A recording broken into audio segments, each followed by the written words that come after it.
And now it's fascinating that even people who are very secular and very liberal politically are starting to say transgenderism represents body hatred. You see, we have lost touch with our own heritage as Christians.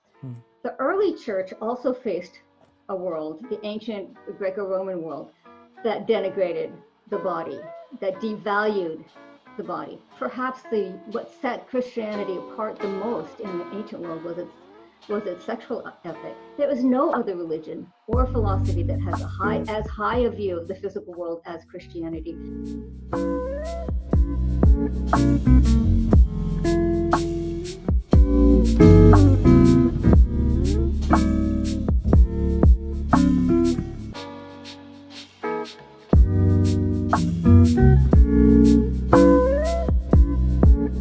Hi there, and welcome to the Carpenter's Desk. I'm your host, Ashish John, and today we are joined with Professor Nancy Pearcey. Hello, Professor Nancy. Welcome to the show. Hello. Thanks so much. I'm very happy to be here. And Professor Pearcey has written an excellent book, Love Thy Body, answering hard questions about life and sexuality, which kind of addresses these problems and give an answer to each of them individually. And her earlier books include Saving Leonardo and two ECPA Gold Medallion Award winners, How Now Shall We Live, which was co-authored with Harold Fickett and Chuck Colson, and Total Truth. Her books have been translated into 8 different languages. She is professor and scholar in residence at Houston Baptist University. She was a former agnostic. PSC has spoken at universities such as Princeton, Stanford, USC, and Dartmouth.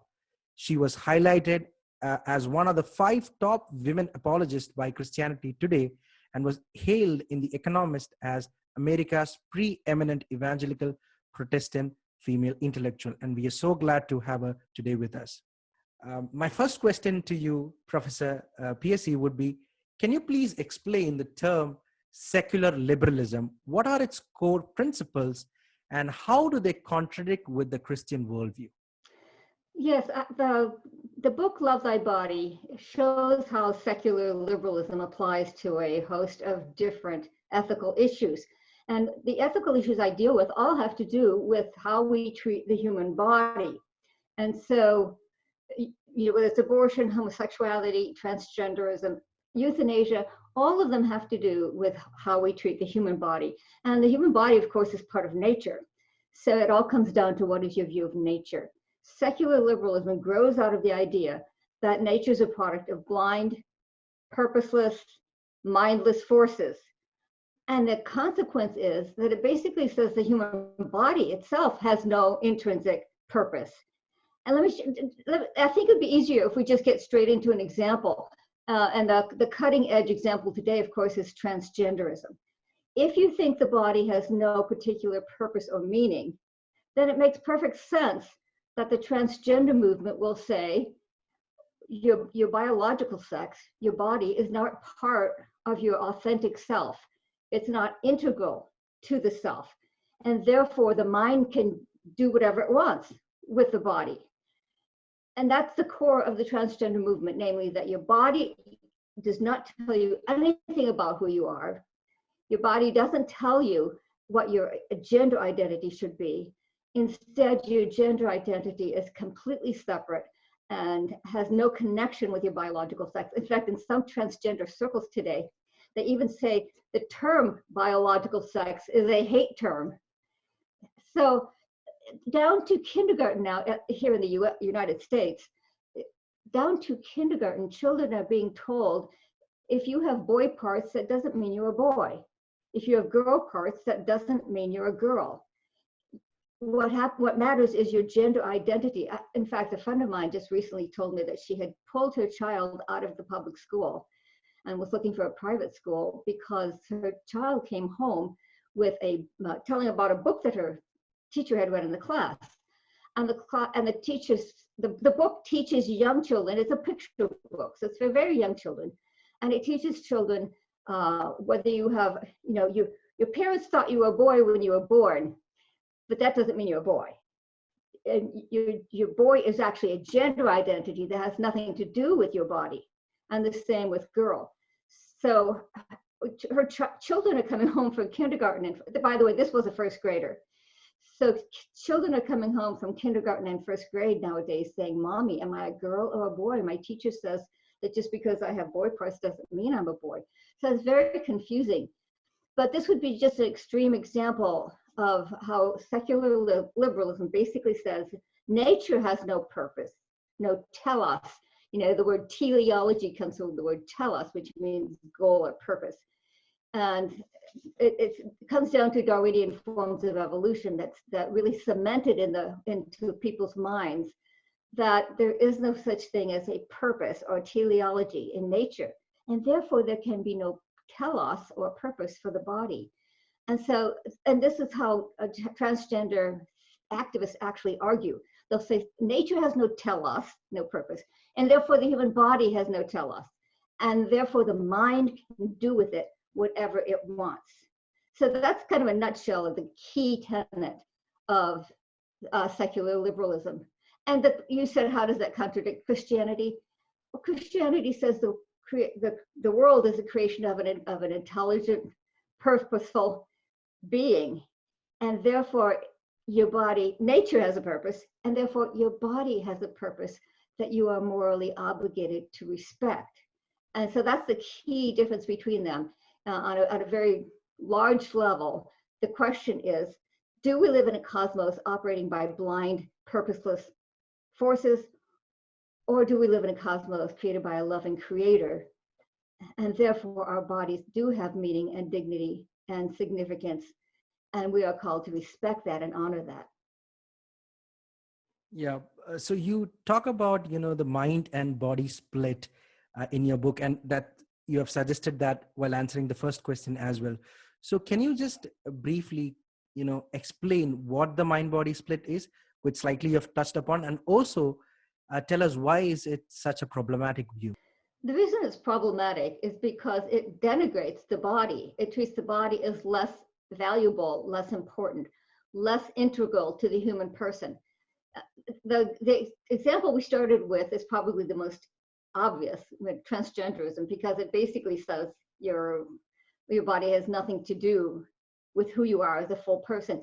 There was a BBC documentary on the subject that said, at the heart of the debate is the idea that your mind can be at war with your body, at war with your body. That's an extreme alienation of the body and the person. And of course, who wins in that war? It's the mind. It's the mind that determines your gender identity, which means you're saying that the body has no particular meaning, significance, or importance. It also shows up in the other ethical issues that I deal with in my book, Love Thy Body. For example, take abortion. Many people think the question is whether the fetus is human. But if you read professional bioethicists today, they no longer even treat that as an issue. They acknowledge that the fetus is human, that it's biologically, genetically, chromosomally human. But how, and then you ask, how in the world then can they support abortion? Well, the answer is they say that the fetus is biologically human at one point, but only later becomes a person. And personhood depends on certain mental abilities, cognitive functioning, self-awareness, and so on. So essentially they're saying you can be biologically human, but not a person until sometime later. So clearly these are two different things. To be biologically human, that's the body, it's a body-mind split. You're biologically human, but you're not a person until you develop certain mental abilities. And so once again, you're seeing that mind-body split is, and in this case, of course, you can really see how it denigrates the human body, because it says, as long as you're biologically human, merely biologically human, so to speak, you can be killed for any reason or no reason. You can be, the fetus can be used for research and experiments. It can be tinkered with genetically. It can be picked through for sellable body parts, as Planned Parenthood does, and then tossed out with the other medical waste. I've read medical journals, and that's exactly the language they use when they toss out the fetus, medical waste. So as long as the fetus is only a body, It has no value. It has no meaning, no significance, no moral standing, and no right to legal protection. Do you see how this is a very negative view of the body? It's saying that just being a body is not enough for human rights, which is kind of paradoxical. Being human is not enough for human rights. And the same reasoning applies in euthanasia, just in the reverse. What euthanasia advocates argue is once you lose a certain level of cognitive functioning, you are only a body. That's how one bioethicist put it. It's only a body. And then you can have your treatment withheld, your food and water discontinued, your organs harvested. So once again, they're acknowledging that the person is still human, but they are saying being human is not enough for human rights. So that's the main problem with the body-mind dualism. Not only does it deny that we're integral wholes, but it denigrates the body as having no legal or moral standing and as having no value or worth. So this is a very negative view of the human person. And that's why when we talk about the Christian view, we should be extremely excited, because the Christian view says you're an integral person. God created both body and soul, both body and mind, spirit. And the body has its own value and dignity. It is an integral part of who we are. So people tend to think that religion, Christianity in particular, has a low view of this world, that it's otherworldly, and that it says, your body doesn't matter, all that matters is your soul or your spirit. In fact, that's not the case. Compared to secular views today, the Christian view has a much higher view of the purpose and dignity of the human body. Yeah. So we were talking about abortion, and you suggested about abortion. So my question is, I've heard people say that, of course, traditionally, fetuses had a very, less chance of surviving. Now, because of the advent of modern science, fetuses have a larger rate of survival. So why should we enforce human rights on something that was traditionally had a lesser chance of survival? Now, how would a Christian respond to such kind of an argument? Well, in the past, before modern medicine, people with cancer had a much lower rate of survival. Does that mean we have a right to just kill them now? Before modern medicine, people with heart problems had a lower rate of survival. Does that justify us actively killing them now? So the fetus had a much lower rate of survival. Does that justify actively killing them? That's exactly the same reasoning. There is a difference between allowing someone to die this comes up especially with euthanasia. Right? Sometimes, despite the best medical care, all the person's body systems are shutting down. It becomes a matter of, are we prolonging life, or are we merely prolonging the death process? So ethicists do make a distinction between allowing someone to die when their body is clearly shutting down and actively killing. So that's the difference. With modern medicine, we have been able to prolong life at all levels, the fetus as well as the sick person, as well as the old person. But that doesn't justify actively taking life. Okay. All right. So, most of the time you hear people, when they are arguing for abortion, they bring this idea of rape and whether abortion would be allowed in that circumstance. So do you think abortion should be allowed or it should not be allowed in any circumstance, or are there any areas where you can technically allow abortion? In rare cases, it's a life for a life, if the mother's life is threatened. But with modern medicine, that's pretty rare. It does happen, but it's pretty rare. As far as rape and incest, I think our answer should be, should the child suffer capital punishment for the sins of the father, for the crime of the father? Essentially, that's what they're saying, is that because the father of the child committed a crime, therefore we're going to exert capital punishment on the child. And so that's why I think it is an injustice. All right. So when we started with the topic, we also talked a little bit about transgenderism. And in your book, also, you mentioned that transgender activists are estranging people from their body. Now you see this happening, a lot of this happening nowadays in schools, where brainwashing the children are going on, isn't it? As you mentioned earlier as well. So could you explain this statement that you said, that the activists are estranging people from their body? Could you explain that in a detail a little bit? Right. So essentially what transgenderism says is that your body is not part of your essential self. It is not integral to who you are.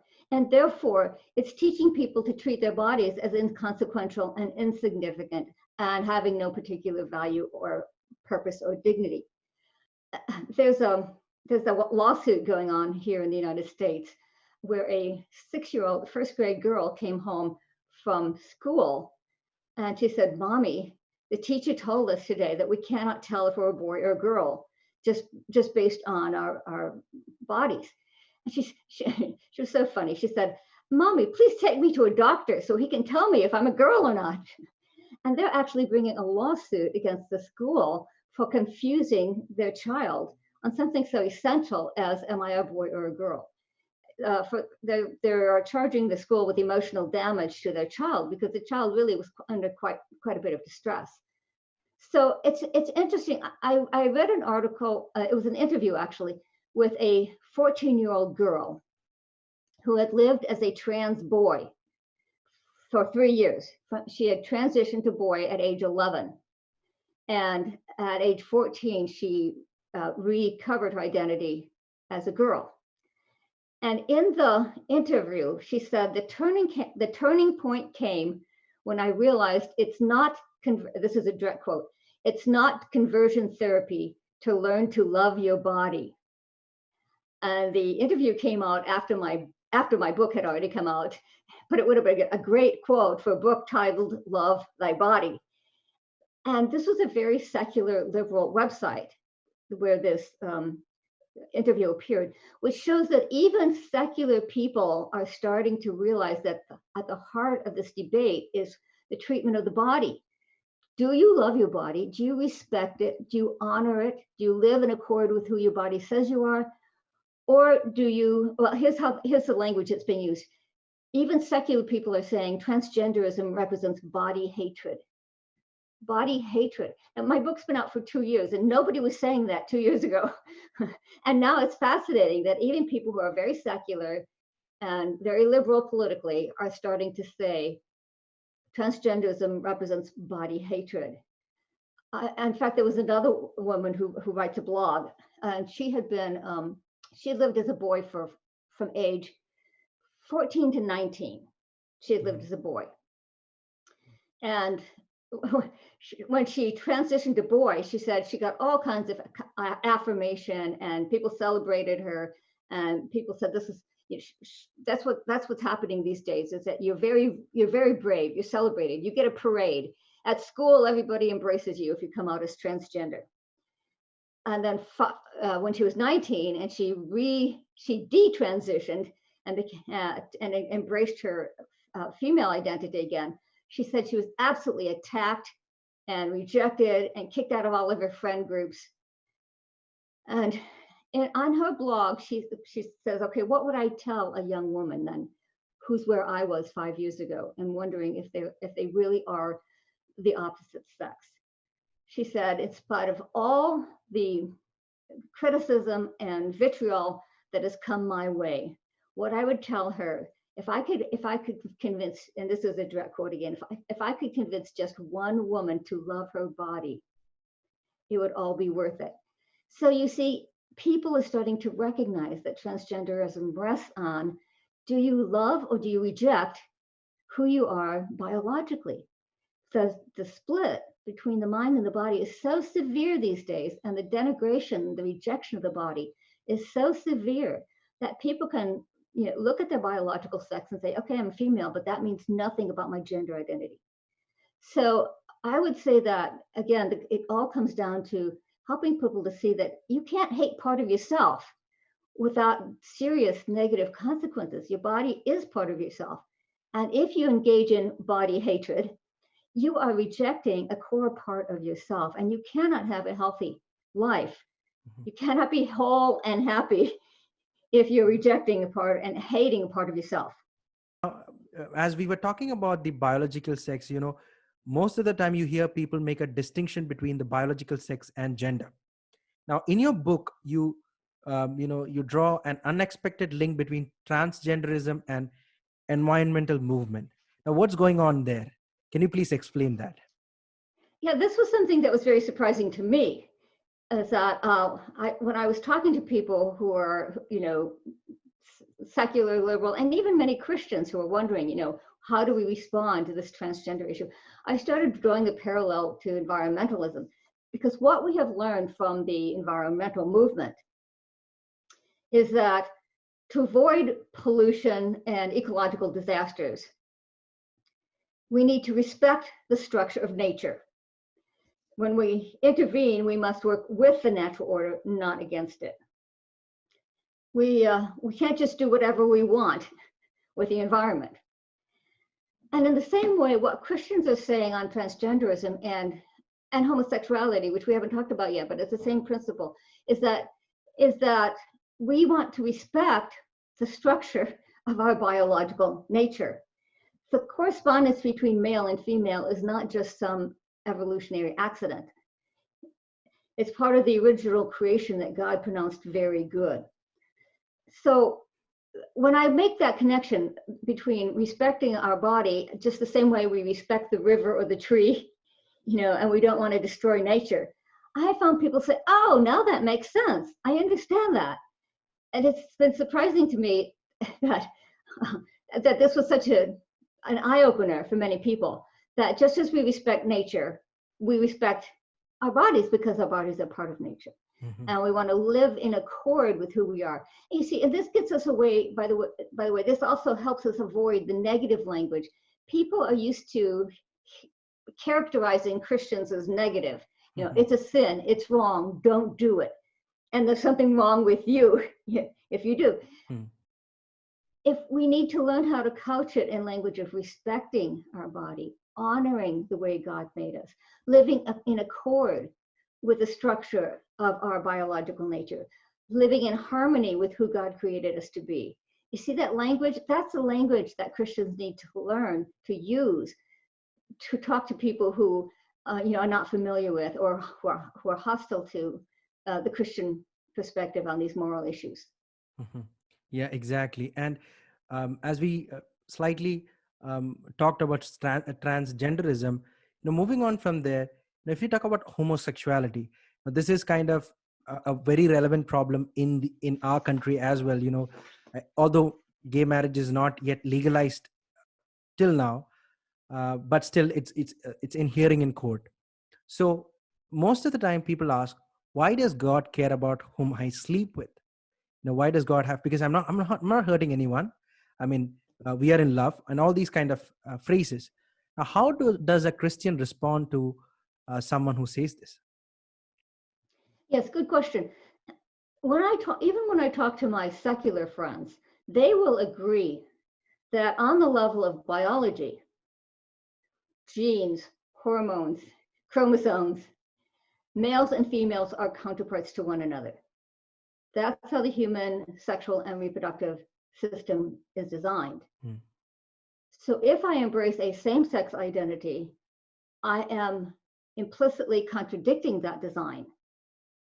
I am saying, why should my body have anything to say in my moral choices? Why should my biological sex as male or female have any say in my personal choices and what I do with my body? Mm-hmm. So we have to help people to understand that is a profoundly disrespectful view of the body.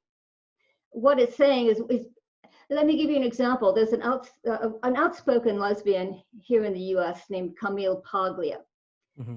who you may know because even conservatives like to read her, because mm-hmm. she's not your typical feminist. She does not agree that sex is just a social construct. She says, no. Nature made us male and female. Humans are a sexually reproducing species. So how does she get around that and defend being a lesbian? And here's her exact words. She says,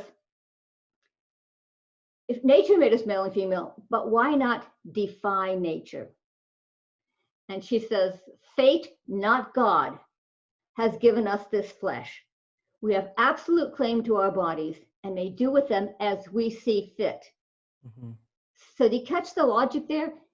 If we were produced, if nature, including our bodies, were produced by mindless, purposeless forces, then the mind can do whatever it wants. And who cares?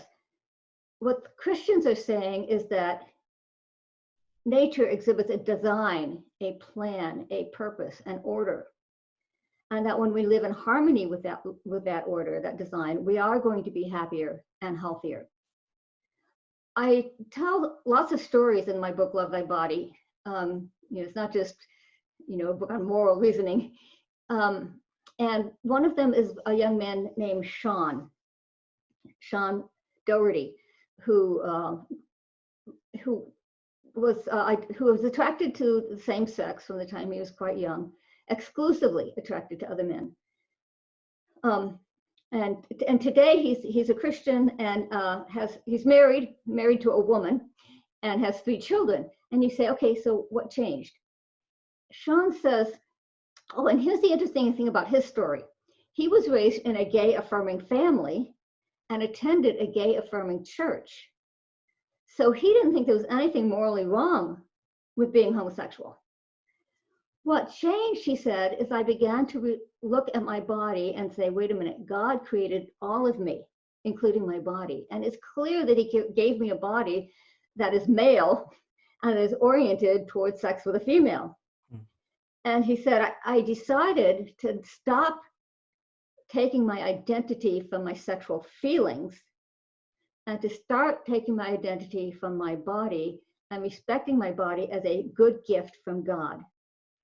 And he said, when I began to identify myself with my body, eventually my feelings followed suit. And so that's really the core of this debate, is how much do we say our bodies are integral to who we are? You see, our feelings can change, and they often do. This applies to both homosexuality and transgenderism. Our feelings change. People transition and then detransition in terms of gender identity. There's a growing group of detransitioners today. Our sexual feelings change as well. You've heard of the concept of gender fluidity. Exactly. The idea, so the main researcher who really uncovered this was she's with the APA, the American Psychological Association, and her name is Lisa Diamond, and she was the first person who started doing studies showing that people's sexual orientation does change. And everyone was shocked because everyone assumed once you come out as homosexual, as gay or lesbian, that you have discovered your true identity, your authentic self, and this is now who you are.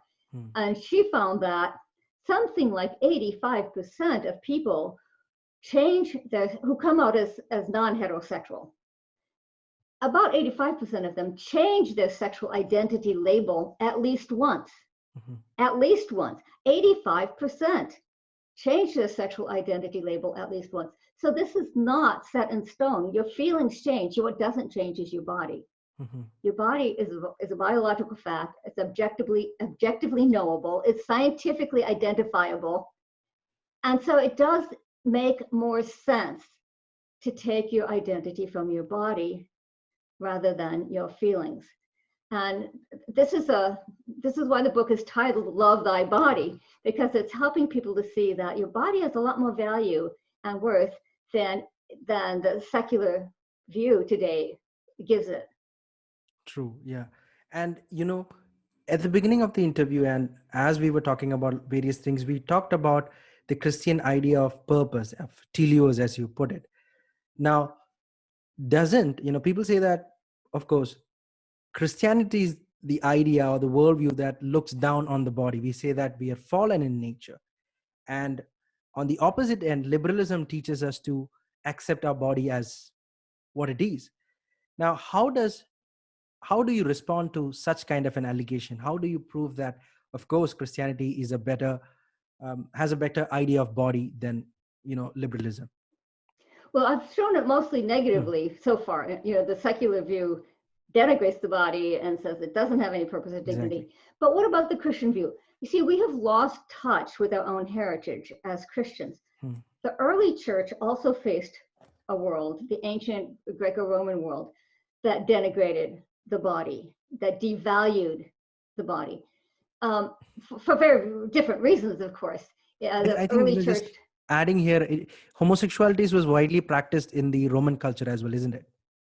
Oh yes, very widely, with no moral disapproval at all. It was very common, and so it's not as if they didn't know what we are talking about. Certainly, the early church faced a culture where men, in particular, had almost no moral limits on their sexual life, and who it was very common for them to have mistresses, concubines, prostitutes, and slaves. The most common form of infidelity was with a man's slaves. They were handy. They were in the household. So yeah, perhaps what set Christianity apart the most in the ancient world was its sexual ethic. People had a hard time with it. There was I think first or second century, we have this document from an unknown person who said, it was writing about how it was a secular, back then it would be pagan. It was a pagan writer saying, these Christians are so strange, they don't share their bed and they don't destroy their offspring. That was what made Christians so strange in the ancient Roman world. But in terms of their view of the body, the early church faced philosophies like Platonism and Gnosticism, Manichaeism. Remember, Augustine was a Manichae for a while. All of which said that this world has no value. This world is the realm, the material realm is the realm of death, decay, and destruction. Plato said the body is the prison of the soul. So the goal of salvation was to escape from the material world and ascend, to the higher realms. In this, and Gnosticism even taught that the material world, the physical world, was created by a low-level deity. They had several levels. And this was the lowest level deity. He was an evil god because no good god would get his hands dirty mucking about with matter. And so Christianity was revolutionary in that context, because Christianity said, no, it was a good God. It was the highest level God, not a low level God. And it was a good God who created this world. And therefore, this world is intrinsically good. In Genesis, this text says over and over again, God saw that it was good at every stage of creation. But the real scandal in the ancient world was that the high-level deity had actually entered into the material world, not only created it, but entered into it and taken on a human body. So the incarnation was the ultimate affirmation of the dignity and value of the human body. And then when Jesus was executed on a Roman cross, we might say he did escape the physical realm, as Gnosticism taught we should aspire to do. But what did he do then? He came back in a physical body. To the ancient Greeks, this was not spiritual progress. This was regress. Who would want to come back to the realm of the body? As Paul puts it in 1 Corinthians, this was utter foolishness to the Greeks. And at the end of time, God is not going to scrap the material world as if he made a mistake the first time around. He's going to renew it and restore it and create a new heavens and a new earth. And we will be there in restored bodies. So I have to tell you, this is a remarkably high view of the physical realm. There's nothing like it in any other philosophy or religion. So in Hinduism, the physical world is actually an illusion. The Hindu word is Maya, M-A-Y-A, which means illusion. So there's no way that Hinduism can have a high view of our life as physical beings. There is no other religion or philosophy that has as high a view of the physical world as Christianity. And that's why we should be very positive and excited and eager to share this with people, because it's such an encouraging, uplifting, life-affirming religion, and that's how we should come across to people. Exactly. And that was excellent. And moving forward, when we were explaining about the story, you said gay affirming church, And in these modern times, we see a lot of Christians who approve of various ideas of homosexuality, same-sex marriage, gender issues. They affirm to all of those. Now, do you think um, the position that we are holding as conservative Christians, are we fighting a losing battle? Is there a meaning to the arguments that we put forward? Is it going to make a change in this world? Well, on the one hand, we're not called to be successful, we're called to be faithful. Yeah. And so in one sense, I don't know that it's worth asking whether we're going to be successful. And that requires you to be prophetic and to be able to tell what's coming in the future. However, here in the States, in the United States, the mainline denominations have been in decline for a very long time. And they were the first to, of course, the mainline seminaries and churches were the first to accept liberal theology, and along with it, all of the liberal ethics. And they have been, there was a book that came out, I think, in 1970 by a mainline clergyman who said, the title was "Why the Conservative Churches Are Winning." And he was some kind of an officer in the World Council of Churches. So, he was a leading figure. And he was excoriated by the liberal churches for essentially admitting that they were losing the battle for people's hearts and minds. But they've been in decline for almost from the beginning of the 19th century. It's just that the US population was growing so fast that they were growing in absolute numbers, but they were actually declining in percentage of the population. So the churches that have bought into liberal ethics and liberal theology are actually in decline. And you're right, there's always a kind of a, evangelical churches start sliding, but nobody converts to a liberal church. The people who join the liberal churches are former conservatives. Exactly. Who have given in to the pressure of the culture in some way. Nobody converts to a liberal church because why? It's not that different from being a secular person. Why bother?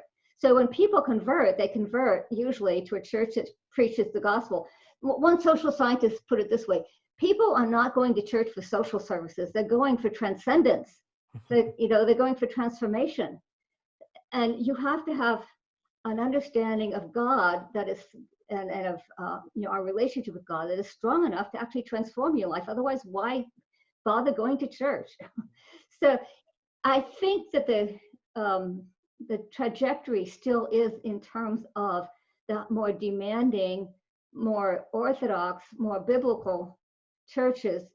If you look at it globally, they are still on the rise.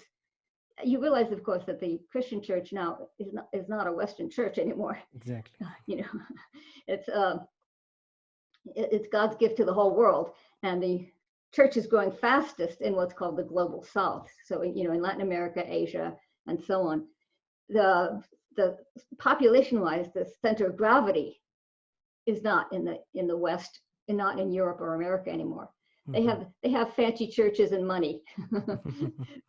Yeah, but the church is growing in leaps and bounds in the global South, not in the West. So I think what we need to do is not necessarily look at the places where the church is not growing. Look at where it is growing. Exactly. And take your understanding of Christianity from those places.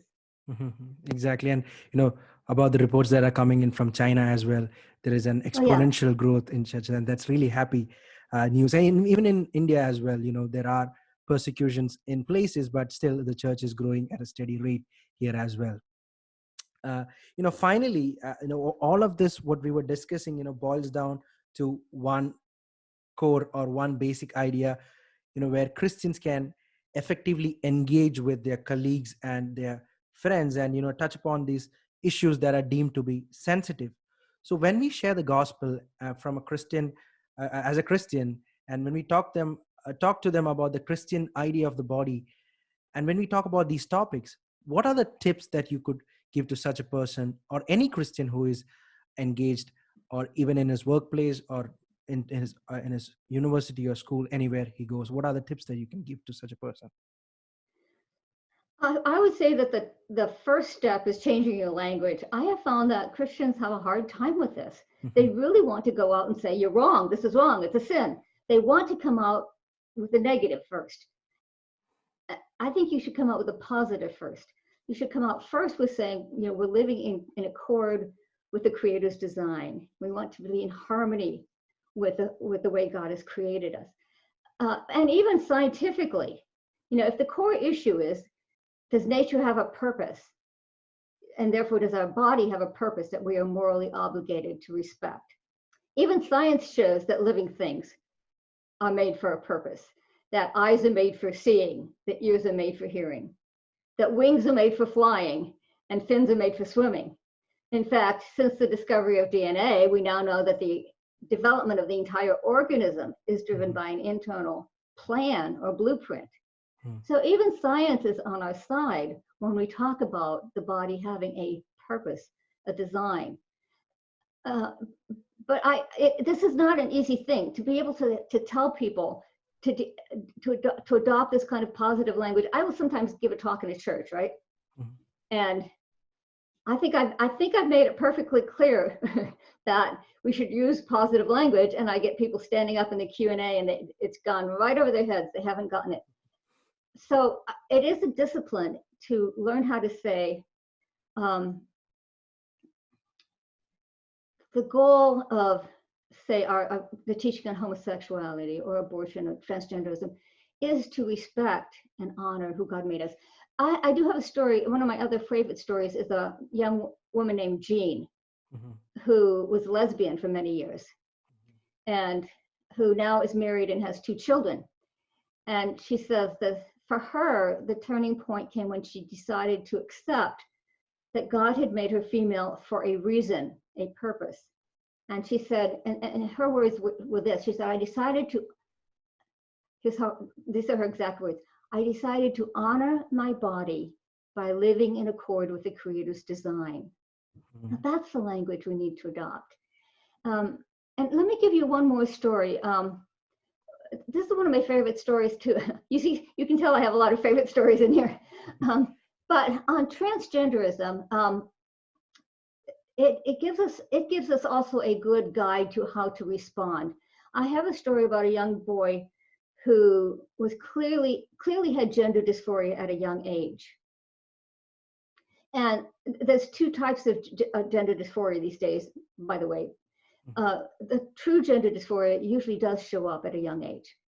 Today, we're getting a rash of young people, especially girls, who are claiming an opposite sex identity as teenagers. And that it's a whole different, it's a whole different condition. Anyway, I tell the story in Love Thy Body of a young boy who, before he was even walking, people thought this kid is not a normal boy. He was compliant, he was gentle, he was sweet. The characteristics we often associate with being a girl. His babysitter said to his mother, he's too good to be a boy, because he was so sweet and compliant. When he was in preschool, when his mother picked him up every day, he was playing with the little girls, not the little boys. By elementary school, he was coming to his parents weeping repeatedly and saying, I think the way girls do. I care about the things girls care about. God should have made me a girl. It was very painful for him, to feel like he didn't fit in with the boys. But of course, he didn't really fit in with the girls either, because they wouldn't accept him since he was a boy. So he was didn't fit in anywhere. By age 14, he was on the internet looking up information on sex change surgery. So what did his parents do? And this is what Christians and churches can do. First of all, they made sure he knew they loved him just the way he was. I have had friends. I had a former homosexual friend when I was in seminary, who said when he was young, he liked music and art, and his father was baffled and tried to toughen him up by pushing him into more masculine things like sports. And Brandon's parents, this little boy I call Brandon, Brandon's parents did not do that. They let him know it was perfectly okay to be a gentle, sensitive, relational boy. That did not mean he was really a girl. They said to him, it's possible that God has equipped you for one of the caring professions, like a psychologist or counselor or healthcare worker. They even took him through personality tests, like the Myers-Briggs personality test, which shows that you can be on the very gentle relational side and be a boy or a girl, and you can be on the rational take charge side and be a boy or a girl. You might express it a little differently, but it's okay to be on either side of the gender spectrum. And his parents kept telling, this was their favorite line, they kept telling him, it's not you that's wrong, it's the stereotypes that are wrong. You do not, they even took, by the way, they took him through my book, Total Truth there has a chapter on changing definitions of masculinity and femininity over history. And so they told him, definitions of masculinity change. They are historically contingent. You do not have to feel pressured to fit, the John Wayne, Arnold Schwarzenegger masculinity model. Yeah. Which boys do feel tremendous pressure to Maybe that's because of the Hollywood as well, isn't it? Oh, definitely. Definitely. I read a book that was just pure, the book was just interviews with teenage and young adult men today. It came out, I think, in 2020, so it's very recent. And the researcher was shocked to discover that boys still feel that Hollywood, the pressure to fit the Hollywood stereotype. She said, John Wayne, Arnold Schwarzenegger, Clint Eastwood, Sylvester Stallone, I mean, these are from a previous generation, you would think. But she found that boys still feel incredible pressure to live up to that stereotype. So it's very hard for a child who doesn't fit that stereotype, who we would today call gender nonconforming. So the upshot of Brandon's story is that he did finally decide to embrace his identity as a male. But this is what Christians should do when we encounter people having questions and difficulties like that. We should first of all embrace them and help them to recognize that who they are is valuable, physically, emotionally, psychologically. Who they are is who God made them to be. That should be our starting point. After that, we can help. Then they can realize that, well, in that case, I would not be as happy going against my design. In my book, Love Thy Body, I tell the story of a woman named Rebecca who had same-sex attraction for about a decade. Even after she got married, she continued to have girl crushes. And so she talked to her husband about it. And he said, you can be absolutely confident that because God made you female, you will ultimately be more fulfilled in a sexual relationship with a male. No matter what your feelings are right now, you can be confident that you will ultimately be more fulfilled. And he said, of course, it goes both ways. I'm a male, and so I can be confident that I will be more fulfilled in a relationship with a female, whatever my feelings might be. So the point we have to help people to realize is your feelings, like I said earlier, your feelings can change and often do. But you can be absolutely confident that if you live in harmony with the way God made you, you will be healthier and happier and more fulfilled. Sure. And that's exactly as what we should be doing, to come to terms with the purpose that God has made us as human beings and the body that he has given us, and to respect the body and live in accordance to his will. And thank you, Professor Pearcey, for the wonderful time. You explored through various, topics of transgenderism, abortion, and same-sex marriage and other gender issues. And to our viewers, I would highly encourage you to please go ahead and read Love Thy Body and other books of Professor Pearcey as well. And, it talks in detail about these issues, taking one by one and explaining them in great detail. And I think it would help you in, talking to people with such issues, or maybe even your friends or colleagues who have a different opinion on these subject. And for our viewers as well, you can also go to our other videos where we discuss various topics that is related to apologetics and Christianity and a similar things. So thank you, Professor Pearcey, for the wonderful time and for the wonderful interview that you've given us. Thank you, and God bless you. Thank you so much. I'm very honored to have a chance to be here.